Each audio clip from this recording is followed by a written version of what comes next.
ಎಲ್ರಿಗೂ ನಮಸ್ಕಾರ. ಇತ್ತೀಚೆಗೆ ನಟ ಚೇತನ್ ಅಹಿಂಸಾ ಮಾತುಗಳು, ಟೀಕೆಗಳು ಆಡಿರೋದು ಬೇರೆಯವ್ರ ಮೇಲಲ್ಲ, ಹೊರನಟ ರಾಜ್ಕುಮಾರ್ ಅವ್ರ ಬಗ್ಗೆ.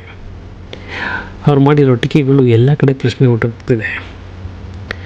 ಪ್ರಶ್ನೆಗಳು, ಟೀಕೆಗಳನ್ನ ಯಾರು ಬೇಕಾದರೂ ಮಾಡ್ಬೋದು, ಯಾರ ಬಗೆಯಾದರೂ ಮಾಡ್ಬೋದು. ಮಾಡುವುದರ ಮೊದಲು ಆಲೋಚನೆ ಮಾಡುವುದು ಸೂಕ್ತ.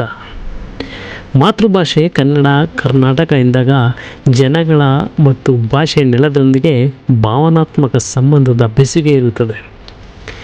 ಈ ಬೆಸುಗೆ ಹೇಗೆ ಗಟ್ಟಿಯಾಗಿರುತ್ತದೆ? ಕಾರಣಗಳು ನೂರಾರು, ಇದಕ್ಕೆ ಕಾರಣ ಸಾವಿರಾರು.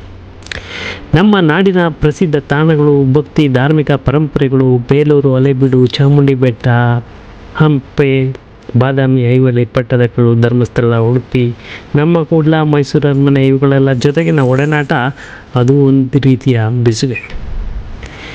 ಜೀವನಾಡಿಗಳು, ಕಾವೇರಿ, ತುಂಗಭದ್ರಾ, ಕೃಷ್ಣ, ಕಬಿನಿ ನದಿಗಳ ನೀರು ಕುಡಿದು ಅವುಗಳೊಂದಿಗೆ ಒಡನಾಟದಿಂದ ಕೃಷಿ ಜೀವನ ಕಟ್ಟಿಕೊಂಡ ಬೆಸುಗೆ, ಅದು ಒಂದು ರೀತಿ ಬೆಸುಗೆ.